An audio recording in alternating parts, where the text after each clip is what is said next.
Hammaga meni qadrli obunachilarim, sizlar bilan men Roxus.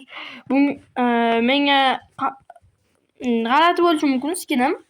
Men endi doim shu skinda o'ynayman, chunki meni Minecraftda turli muammolar bo'ldi, mojarolar tufayli men shu skinda o'ynashga majbur bo'lib qoldim. Va endi turli xil zonalarda o'ynashimiz mumkin. Men Minecraftim o'chib ketibdi.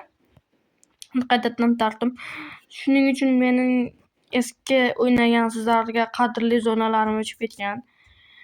O'shaning uchun to'g'ri tushunasizlar. Endi hozir videoga kirganimizdan maqsad hozir video olamiz. Mana men zona ochib qo'yganman. Bunda hech qayerga qimirlaganim yo'q, sirasi chiqib ketganman. Men sizlarga Minecraftni noldan nastroyka qilishni o'rgataman. Men hozirgi maqsadim mana shu narsalarni sizlarga aytishdan iborat edi. Xayr obunachilarim, sizlarni yaxshi ko'raman.